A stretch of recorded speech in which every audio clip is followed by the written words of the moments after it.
del primo che arriva.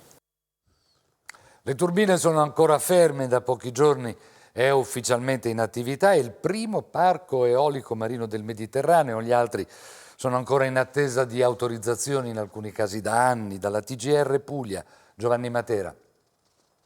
Si chiama Beleolico, è il primo parco eolico marino del Mar Mediterraneo, formato da 10 aerogeneratori da 3 MW ciascuno, che entreranno progressivamente in funzione. La prima turbina fu installata all'inizio di febbraio a operare nelle acque della rada esterna del porto di Taranto, nei pressi del molo polisettoriale, la MPI Resolution, prima nave al mondo nel suo genere, in grado di sollevarsi automaticamente sulle 6 gambe lunghe 70 metri, poggiarsi sul fondale e installare le torri. Il parco eolico ha una capacità complessiva di 30 MW e è in grado di assicurare una produzione di oltre 58.000 MWh, pari al fabbisogno medio annuo di circa 60.000 persone. Secondo Renexia, la società che ha realizzato Beleolico, produrre la stessa quantità di energia ma da fonti fossili nell'arco dei 25 anni di attività prevista dell'impianto immetterebbe nell'ambiente circa 730.000 tonnellate di CO2.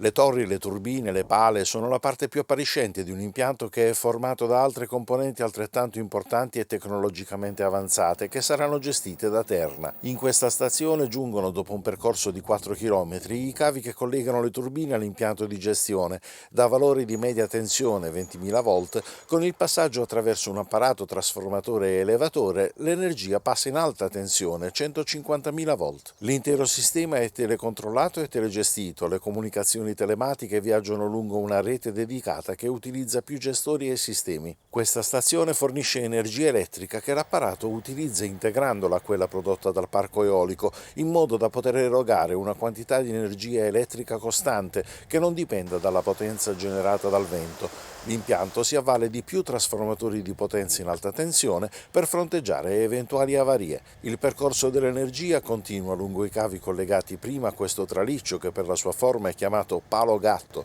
e poi alla rete nazionale. Dalla presentazione del suo progetto all'inaugurazione di Beleolico sono passati 14 anni, un tempo non compatibile con le nostre urgenze in materia di energia. Linea a Milano, a Piazza Affari, noi ci rivediamo domani.